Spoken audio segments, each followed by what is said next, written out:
ಇದ್ರಲ್ಲಿ ಒಬ್ರು ಕೇಳಿರೋ ಕ್ವಶನ್ ಏನು ಅಂದ್ರೆ ಸ್ಪಿರಿಚುವಲ್ ಪರ್ಸನ್ ಎಲ್ಲರೂ ಆಗಬಹುದಾ ಅಂದ್ರೆ ನಾನ್ ವೆಜ್ ತಿಂತೀನಿ, ಸ್ಮೋಕರ್ ಪ್ಲಸ್ ಡ್ರಿಂಕರ್, ಅದನ್ನ ಬಿಟ್ಟು ಆಚೆ ಬರೋದಕ್ಕೆ ಆಗ್ತಾ ಇಲ್ಲ, ನಾನು ಸ್ಪಿರಿಚುವಲ್ ಪರ್ಸನ್ ಆಗ್ಬೋದಾ? ಎಲ್ಲರಿಗೆ ಆ ಬೇಸಿಕ್ ಕ್ವಾಲಿಟಿ ಇದೆ. ಓಕೆ, ಎಲ್ಲರೂ basically they are divine. Okay, ಅದನ್ನ ಅವರು ಅವೇರ್ನೆಸ್ ತಿಳ್ಕೋಬೇಕು. ಅದನ್ನ ಹೆಂಗ್ ತಿಳ್ಕೊಬೇಕಂದ್ರೆ ಒಂದು ಗುರುನ ಆಯ್ಕೆ ಮಾಡ್ಕೋಬೇಕು, ಅವರಿಂದ ಆ ಪಾತ್ ಫಾಲೋ ಮಾಡಿಕೊಂಡು ಅವ್ರು ಬರಬೇಕು. ಅವ್ರು ಇದೆಲ್ಲ ಬಿಡ್ಬೇಕಂದ್ರೆ ಫಸ್ಟ್ ಅವರು ವಿಲ್ ಪವರ್ ಯೂಸ್ ಮಾಡ್ಕೋಬೇಕು. ಅವರಲ್ಲಿರೋದು ಎಲ್ಲವನ್ನು ಭಗವಂತ ಕೊಟ್ಟಿದ್ದಾನೆ. ಭಗವಂತನ್ಗೆ ಪಾರ್ಶಾಲಿಟಿ ಇಲ್ಲ.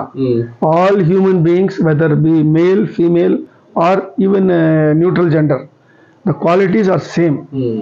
Only the physical this one is different. ಆತ್ಮ ಎಲ್ಲದಲ್ಲೂ ಒಂದೇ, ಆತ್ಮನೇ ಪರಮಾತ್ಮ. ಸೊ ಎಲ್ಲ ಕ್ವಾಲಿಟೀಸ್ ಇದೆ. It is like a hard ಇದೇನ್ ಹೇಳ್ತಾರೆ, ಹಾರ್ಡ್ವೇರ್ ಕಂಪ್ಯೂಟರ್. ಸೊ ಅದನ್ನ ನೀವು ಸಾಫ್ಟ್ವೇರ್ ಯೂಸ್ ಮಾಡಬೇಕು. ಆ ಸಾಫ್ಟ್ವೇರ್ ಬಂದು ಬ್ರೈನ್. ಆ ಬ್ರೈನ್ ಆಕ್ಟಿವೇಟ್ ಮಾಡ್ಬೇಕಂದ್ರೆ ಯು ರಿಕ್ವೈರ್ ಎ ಗುರು. ಆ ಗುರು ಆಕ್ಟಿವೇಟ್ ಮಾಡಿದ್ರೆ ಆ ಬ್ರೈನ್ ನಿಂದ ಆ ನಾಲೆಡ್ಜ್ ಬಂದು ನೀವು ಸ್ಪಿರಿಚುವಲ್ ಸಾಧನೆ ಮಾಡಿ you can become a spiritual person. It is with in your hands. ಅಂದ್ರೆ ಅವರು ಪ್ರಾಕ್ಟೀಸ್ ಮಾಡೋದ್ರ ಮೇಲೆ, ಅವ್ರ ಸಾಧನೆ ಮಾಡೋದ್ರ ಮೇಲೆ, ಅವ್ರ ಆಸೆಗಳನ್ನ ಬಿಡೋದ್ರ ಮೇಲೆ ಬಿಡಬೇಕು. ಬಿಟ್ಟಿಲ್ಲ ಅಂದ್ರೆ ಆಗಲ್ಲ. ಒಂದು ಬೇಕಂದ್ರೆ ಒಂದು ಬಿಡಬೇಕು, ಎರಡು ಇಟ್ಕೊಳಕ್ ಆಗಲ್ಲ. ಅದು ಮಾತ್ರ ಸತ್ಯ. ಇನ್ನೊಬ್ರು ಅದೇ ಒಂದು ಕ್ವಶನ್ ಕೇಳಿದ್ರು, ಕಲ್ಕಿ ಭಗವಾನ್ ಬರ್ದೆ ಕಲಿಯುಗ ಎಂಡ್ ಆಯ್ತಾ? ಅಂದ್ರೆ ಕಲ್ಕಿ ಭಗವಾನ್ ನಮ್ಮ ಮುಂದೆ ಬರ್ದೆ ಎಂಡ್ ಆಯ್ತಾ ಅಂತ ಒಬ್ರು. ಇಲ್ಲ, ಕ್ವಶನ್ ಕ್ಲಾರಿಟಿ ಅರ್ಥ ಆಗಿಲ್ಲ. ಕಲ್ಕಿ ಭಗವಾನ್ ಅವರು ಈಗ ನಾವು ಕಲಿಯುಗ ಮುಗಿದೋಗಿದೆ 14th April 1974 ಮುಗಿದೋಗಿದೆ ಅಂತ ಹೇಳ್ತೀವಿ. ಬಟ್ ಆದ್ರೆ ಕಲ್ಕಿ ಭಗವಾನ್ ಬರ್ದೆ ಅಂದ್ರೆ ವಿನಾಶಗಳು ಆಗದೆ ಕಲಿಯುಗ ಮುಗಿದೋಯ್ತಾ? ಕಲಿಯುಗ ಮುಗಿದೋಗಿದೆ. ಜಸ್ಟಿಫಿಕೇಶನ್ ಯಾವ ತರ ಮಾಡ್ಕೋಬೇಕು ನಾವು? ಅದಕ್ಕೆ ನಾವು ಹೇಳಿದೀವಲ್ಲ, ಕಲಿಯುಗ ಹೆಂಗ್ ಎಂಡ್ ಆಯ್ತು ಅಂತ ಗಿವನ್ ಫಿಸಿಕಲ್ ಎವಿಡೆನ್ಸ್ ಅಲ್ವಾ? ಹೌದು. ಅದನ್ನ ಅವ್ರು ನೋಡಿ ತಿಳ್ಕೋಬೇಕು. ಅದನ್ನ ಅಂದ್ರೆ ಅವ್ರು ಕೇಳ್ತಾ ಇರೋದು ಏನಂದ್ರೆ ಕಲಿಯುಗ ಪ್ರಳಯ ಆದ್ರೆ ಎಂಡ್ ಆಗುತ್ತೆ ಅಂತ ಕೆಲವೊಬ್ಬರು. ಪ್ರಳಯ ಅನ್ನೋದು ಇವರೆಲ್ಲ ತಪ್ಪು ತಿಳ್ಕೊಂಡಿದ್ದಾರೆ. ಪ್ರಳಯ ಅಂದ್ರೆ ಭೂಕಂಪ ಬಂದು ಇಡೀ ಭೂಲೋಕನೇ ಓಟೋಗ್ತದೆ ಅಂತ. ಅಂದ್ರೆ ಪ್ರಕೃತಿ, ಲಯ ಅಂದ್ರೆ ಚೇಂಜ್ ಇನ್ ನೇಚರ್ ಇಸ್ ಪ್ರಳಯ, and that is already happening and it will go on happening till the Satyuga. This is Sandhikala, 432 years the changes will go on. 2406 exactly the complete Satyuga will come into formation. Okay, ಅವರು ಕೇಳಿರೋ ಪ್ರಶ್ನೆ ಏನಂದ್ರೆ, ಈಗ ದ್ವಾಪರ ಯುಗ end ಆಯ್ತು. ದ್ವಾಪರ ಯುಗ end ಆಗೋದಕ್ಕೆ ಮುಂಚೆ ಯುದ್ಧಗಳೆಲ್ಲ ನಡೆದಿತ್ತು. ಹೌದು, ಎಲ್ಲ ಜನ ಕಡಿಮೆ ಆಗೋಗಿದ್ರು. ಅದಾದ್ಮೇಲೆ ದ್ವಾಪರ ಯುಗ ಎಂಡ್ ಆಯ್ತು. ಅದೇ ರೀತಿ ಕಲಿಯುಗನು ಹೌದು, ಕಲಿಯುಗ ಎಂಡ್ ಆಯ್ತು. ಅದೇ ತರ ಇವಾಗ ನೋಡಿ ಎಲ್ಲ ವಿನಾಶಗಳಾಗ್ತಾ ಇದಿಲ್ಲ. ನೇಚರ್ ಕೆಲಾಮಿಟಿ ಆಗ್ತಾ ಇದೆ. ಮನುಷ್ಯ ವಾರ್ ಮಾಡ್ಕೊಂಡು ಅವನವನ್ ಸಾಯ್ತಾ ಇದ್ದಾನೆ. ಇವಾಗ ಯುಕ್ರೇನ್ ರಷ್ಯಾ ವಾರ್ ನಲ್ಲಿ ಎಷ್ಟೋ ಜನ ಸತ್ತಿದ್ದಾರೆ. ಇವಾಗ ಇಸ್ರೇಲ್ ಪ್ಯಾಲೆಸ್ಟೈನ್ ಅದು ಮುಗಿದಿಲ್ಲ, ಅದು ಬೆಳಿತಾನೆ ಇದೆ. ಅಲ್ಲಿನ ಎಷ್ಟೋ ಜನ ಸಾಯ್ತಾ ಇದ್ದಾರೆ. ಸೊ ಈ ತರ ಥರ್ಡ್ ವರ್ಲ್ಡ್ ವಾರ್ ಶುರು ಆದ್ಮೇಲೆ 85% of the Indian population will be wiped out. ಅದು ಸಂಧಿ ಕಾಲದಲ್ಲಿ ಆಗುತ್ತೆ. ಖಂಡಿತ ಸಂಧಿ ಕಾಲ. ಇದು ಒಂದು ಇದು ಏನಂತಾರೆ, ಜಲ್ಲಡೆ ಹಿಡಿಯೋ ಟೈಮ್ ಇದು. ಇದು ಈ ಸಂಧಿ ಕಾಲದಲ್ಲಿ ಆಗ್ತಾ ಇದೆ. ಆಗಿನ ಕಾಲದಲ್ಲೂ ಸಂಧಿ ಕಾಲದಲ್ಲಿ ಎವ್ರಿ ಯುಗಕ್ಕೂ ದೇರ್ ಇಸ್ ಸಂಧಿ ಕಾಲ. ಅದಕ್ಕೆ ಹೇಳಿದ್ವಿ ನಾವು. ಹೌದು, ಸಂಧಿ ಕಾಲದಲ್ಲಿ ಈ ವಿನಾಶಗಳಾಗಿ ಮತ್ತೆ ಹೊಸ. ಹೌದೌದು, it's entire new civilisation, new geographical model, everything will change. ಆ ಯುಗಕ್ಕೆ ತಕ್ಕಂತ ಆ ಧರ್ಮಗಳು, ಋಷಿಗಳು ಅದನ್ನ ಡೌನ್ಲೋಡ್ ಮಾಡಿ ಮನುಷ್ಯನ್ಗೆ ಕೊಡ್ತಾರೆ. ಆ ನಾಲೆಡ್ಜ್ ಬರ್ತದೆ ನಮ್ಗೆ.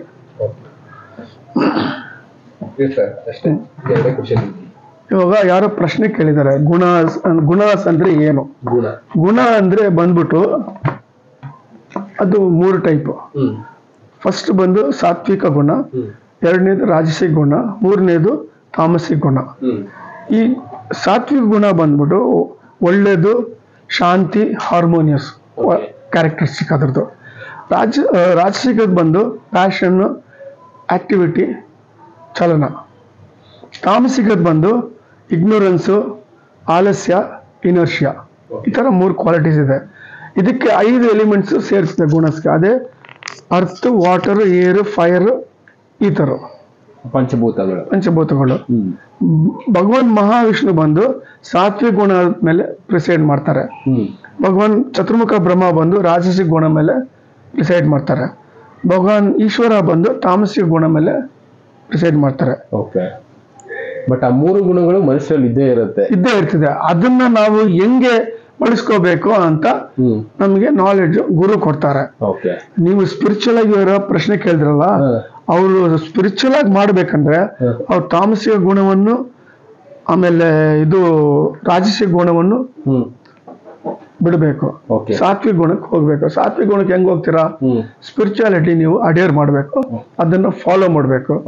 ಇವಾಗ ಅವ್ರು ಹೇಳಿದ್ರು ಕುಡಿತಾರೆ, ಮಾಂಸ ತಿಂತಾರೆ ಅಂತ, ಅದು ತಾಮಸಿಕ. ತಾಮಸಿಕ ಗುಣ ಏನಾಗ್ತದೆ, ಇದೆಲ್ಲ ತಗೊಂಡ್ರೆ ನಮ್ಮಲ್ಲಿರೋ ಅರಿಷಡ್ ವರ್ಗಾಸನ ಅದು ಜಾಗೃತ ಮಾಡ್ತದೆ.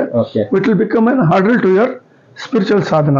ಆ ಮೈಂಡ್ ಮೊದಲೇ ಚಂಚಲ, ಅದು ಇನ್ನೊಂದು ಸಾಕಷ್ಟು ಚಂಚಲ ಆಗ್ಬಿಡ್ತದೆ. ಸೊ ನೀವು ಇದು 2 ಗುಣಗಳು ದಾಟಿ ನೀವು ಸಾತ್ವಿಕಕ್ಕೆ ಹೋದ್ರೆ, ಸಾತ್ವಿಕ ಗುಣಕ್ಕೆ ಹೋದ್ರೆ ಮೈಂಡ್ ಬಂದ್ಬಿಟ್ಟು ಅವಾಗ ಕಾಮ್ ಆಗಿರ್ತದೆ. ಆವಾಗ ಸ್ಪಿರಿಚುಯಾಲಿಟಿ ನೀವು ಸಾಧನೆ ಮಾಡಬಹುದು. ಇದಕ್ಕೆ ನಮ್ಮ ಮೈಂಡೇ ಮೈನ್ ಇಂಪಾರ್ಟೆಂಟ್. ಈ ಮೈಂಡ್ ಕಾರಣ for all karmas and for liberations also. ಈ ಮೈಂಡ್ಗೆ ಅದಕ್ಕೆ ಹೇಳೋದು, you should be a master of your mind. ಆವಾಗ ಆ ಮೈಂಡ್ ನಿಮ್ ಕಂಟ್ರೋಲ್ ನಲ್ಲಿ ಇರ್ತದೆ. ಇಲ್ಲ ಅಂದ್ರೆ ನೀವು ಈ ತರ ಕುಡಿಯಕ್ಕೆ, ನಾನ್ ವೆಜ್ಗೆ, ಅನ್ಎಥಿಕಲ್ ಆಕ್ಟಿವಿಟೀಸ್ಗೆ ನೀವು ಅಟ್ರಾಕ್ಟ್ ಆಗ್ತದೆ. You become a slave to it. So mind is mine. ಆ ಮೈಂಡ್ ಹೆಂಗೆ ನೀವು ಅದನ್ನ ಊಟ ಕೊಡ್ತಿರೋ ಆ ತರ ಆ ಗುಣಗಳು ಇಂದ ಬರ್ತದೆ. ಈ ತರ ಈ ಕೀಳ್ತನ ಆಕ್ಟಿವಿಟೀಸ್ ಮಾಡ್ತಾರೆ, you become the mind goes into tamasic ಆಗಲ್ಲ. ಸೊ ಅದನ್ನ ಬಿಟ್ರೆ you go into higher level. ಅದಕ್ಕೆ ಗುರು ಅಮರವ್ರು ಹೇಳಿದ್ರು, ಮೈಂಡ್ಗೆ ಯಾವಾಗ್ಲೂ you give a Kailasa Vaikuntha. ಆವಾಗ ಏನಾಗ್ತದೆ, ಆ ಮೈಂಡ್ ಅದನ್ನ ತಿಂತಾ ಇರ್ತದೆ, ಅದನ್ನ ಯೋಚನೆ ಮಾಡ್ತಾ ಇದೆ, ಆವಾಗ ಯು ಬಿಕಮ್ ಸಾತ್ವಿಕ. ಹೋಗ್ತೀವಿ ನಾವು. ಒಂದು ಸಾತ್ವಿಕ ಗುಣನ ಇನ್ಕ್ರೀಸ್ ಮಾಡ್ಬೇಕಂದ್ರೆ ನೀವು ಆ ಗುಣವನ್ನು ಡಾಮಿನೇಟ್ ಮಾಡ್ಕೋಬೇಕು. ಅದಕ್ಕೆ ನೀವೇನ್ ಮಾಡ್ಕೋ, ಪ್ಯೂರ್ ಎಲಿಮೆಂಟ್ಸ್ ನ ನೀವು ತಗೋಬೇಕು. ನೀವು ಅದೇ ಪ್ಯೂರಿಟಿ ಇರಬೇಕು. ನೀವು purity of mind, purity of thought, purity of action, ಮನಸ್ಸ, ವಾಚ, ಕಾಯ, ಇದು ಎಲ್ಲವೂ ಪ್ಯೂರ್ ಆಗಿರ್ಬೇಕು.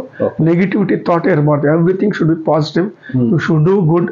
ದಾನ ಧರ್ಮ ಮಾಡಬೇಕು ಅಷ್ಟೇ. ಸಾತ್ವಿಕ ಗುಣ. ಈ ತಾಮಸಿಕ ಗುಣ ಇದು ರಾಜಸಿಕ ಗುಣ ಬಂದ್ಬಿಟ್ಟು ಅದು ಅಡ್ವೈಸು ಆಮೇಲೆ ಸೆಲ್ಫ್ ಬೆನಿಫಿಟ್ ನೋಡ್ತದೆ. ಅದು ಮಿಡ್ಲ್ ಎರಡಕ್ಕೂ, ಸಾತ್ವಿಕಕ್ಕೂ ತಾಮಸಿಕಕ್ಕೂ. ಸೊ ಈ ತಾಮಸಿಕ ಗುಣ ಬಂದ್ಬಿಟ್ಟು ಅದು darkness and destruction. Darkness and destruction ಅಂದ್ರೆ ಇದಲ್ಲ, ಕತ್ಲು ಇಲ್ಲ. ನಮ್ಮಲ್ಲಿ ಡಾರ್ಕ್ನೆಸ್ ಬರ್ತದೆ, ನಮ್ಮಲ್ಲಿ ನಾವೇ ಡಿಸ್ಟ್ರಕ್ಷನ್ ಮಾಡ್ಕೊಳ್ತೀವಿ. ಆ ತರ ನಮ್ಮ ಆಸೆಗಳಿಂದ ನಾವೇ ಎಲ್ಲ ಮಾಡ್ಕೊಳ್ಳೋದು. ಇದು ನಾವು ಸಾತ್ವಿಕ ಗುಣಕ್ಕೆ ನಾವು ಹೋಗ್ಬೇಕಂದ್ರೆ ನಾವು ಶ್ರೀ ಕೃಷ್ಣ ಕಮಲ ಪಾದಕ್ಕೆ ಅನ್ಕಂಡೀಷನಲ್ ಆಗಿ ಸರೆಂಡರ್ ಆಗ್ಬೇಕು. ಆ ಕೃಷ್ಣ ಕಾನ್ಶಿಯಸ್ ನಾವು ಯಾವಾಗ್ಲೂ ನಾವು ಇಟ್ಕೋಬೇಕು.